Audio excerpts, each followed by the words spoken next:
TV Badwam na o hwa no meka kire se ba bia wote apomuden bia no ya moaso enko ho na semfa ho ne kura no wo ye nipa didi no yidi mframa wo homani ade yenka se nye sade ne nso wo ho a ya lewe bi kakra beba nipadua mu utie nkomo yi a etumi eboa enenso manya executive prostate center for ewa prostate ne de omutene kwa tie no de no two ways about that and what chi no so no other conditions are one more ye no wo wo mu no pa no so Ghana bam ono ne hene ono so e wo ha nti pen fo mu akwa ba e bia boko de executive fo bia ho ye wo ho patient no so bia ba de nyamia se ade achi bi enya nipa foforo so adaro ma ye ni executive prostate center ho komo da wase bebre e be cha Ghana fo ne obi o hwe bia Oti enka executive prostate center ni abase ni medidi nkomo. Ye fresh in the healthcare system. But yen shara nye fresh sa. So what Ghana Herb Therapeutics I won no papa bebre or market no so from Ghana Balm pain or baby I take kakra bi distra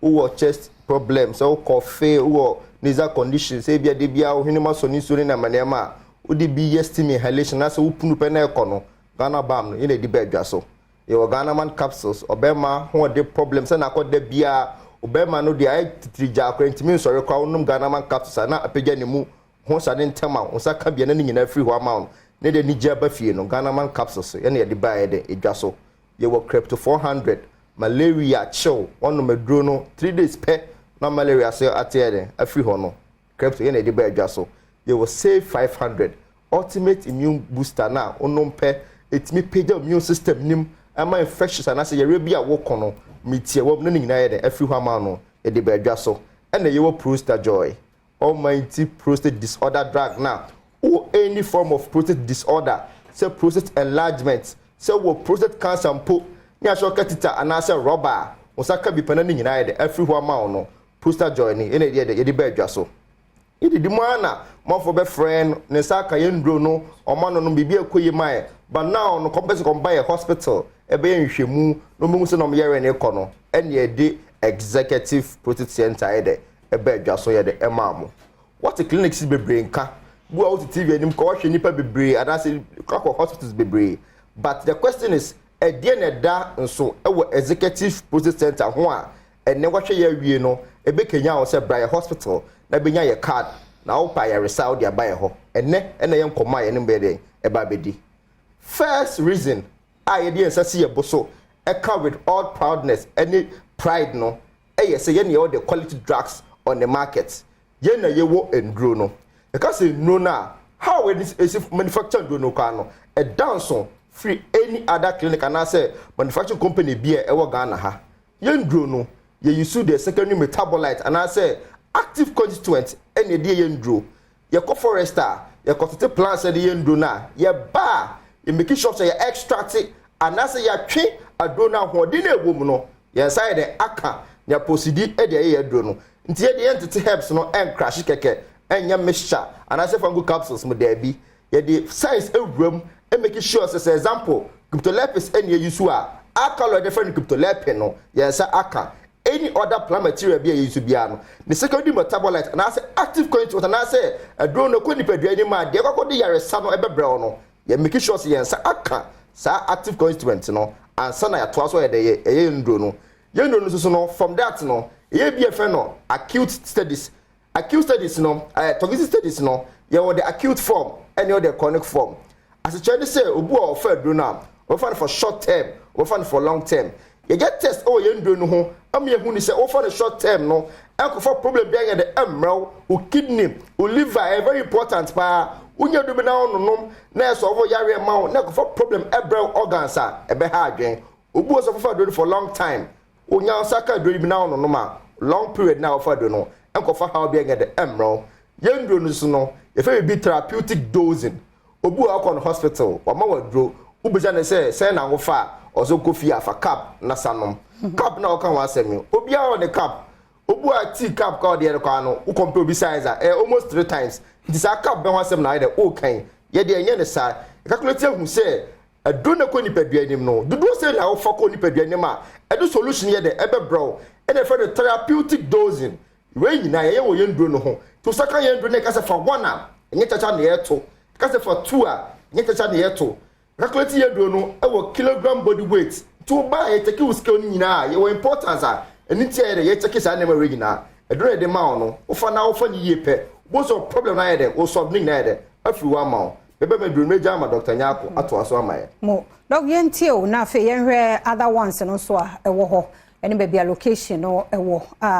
days ene hours a ye adwuma. Okay, the second reason in tia e was obia e de nani extra executive process center and say machines ekukudam ahodro na yewa ye de ye laboratory investigations na medical imaging and ye tafe the scan no oba executive process center machines akese na wo ho no ma ye de make sure say obi ba executive process center na say ye lab result onipa no ebenya wo executive process center no say or the any other big facility or yeah obi say ye the same result ye honom no ye nko forge result ye obi wo ho no wako baby mia baby hospitals bi ama almost say lab now or you know bibi actually say or improve according to the lab now so nipa no say be a prostate na or the buyer ogusu nya symptoms of prostate disorder na or what they done and so lab no my facility one e say aden a onya improvement nini na no say tie for say a lot of people na no esan say ketasechane proye e what system ni muntino eya na omuta forge result iti eba ne sa se ukom ho na sa okoye lab test na ye charge wa hodra obefo se endro na wonom na eboa na so ni na no emboa ana edro no enye effective enu nti na wo se wo de wani kire executive process center efi se etiefo ene ahwefo ebisa ye efre ye ekatre ye say omope hospital no ye no ye ko a step further at the ultra modern facilities at the car hospital ne ho etuba executive process center ye lab equipment bit say system X na afenso royal scuba C any ade ahodro no say ye catch or say liver function test result near that is the correct result say ye oba na ye catch say kidney function test result near that also is the result into EPCD no na ye the health facility of choice afenso your services are very affordable e bia wo tie yen ote executive ninti no ye o say e honom board den ne ade mpacho da bi executive treatment a ye de ma etiefo ne ahwefo no enu ti na yafre ye ho executive because oba ye nya abotre ehwe yie kama nurse for e de enimte ne serie e na beje utata e de waba consulting room na afen so ba se hu hia se obeye lab na hu hia se obeye scan so a kakra ye je utata make sure say one onipa na kasa no obe feel very happy and very welcome at our facility eti obi biara for na nature executive process center o hwehwe yen ya ye wa UPSA atrako down hono ma obehu ye billboard kese kama e hono ma ye green and white obehu executive process center no proudly e hono say udu onom na say bia o finding it difficult to locate us obetima free ye numbers no ye 0244 727028 0244 727028 me jama me other colleague need ewie na other number no so ye 0537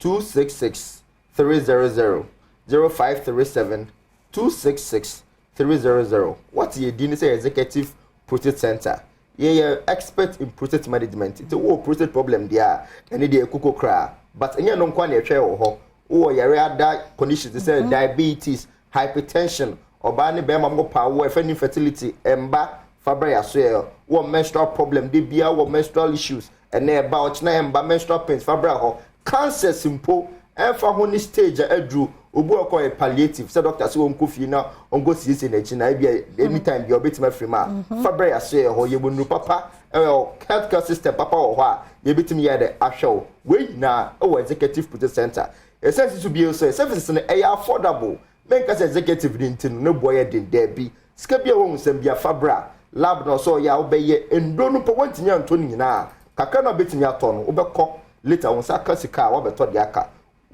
wo yare no ene ye priority enye sika je obu abeko baabi ebidika twa ne price kwa se na je training sa da bi enye sa ho bra ya so ye na yare na de bae no e no beto nchia se unsan fa ngede enkofi bi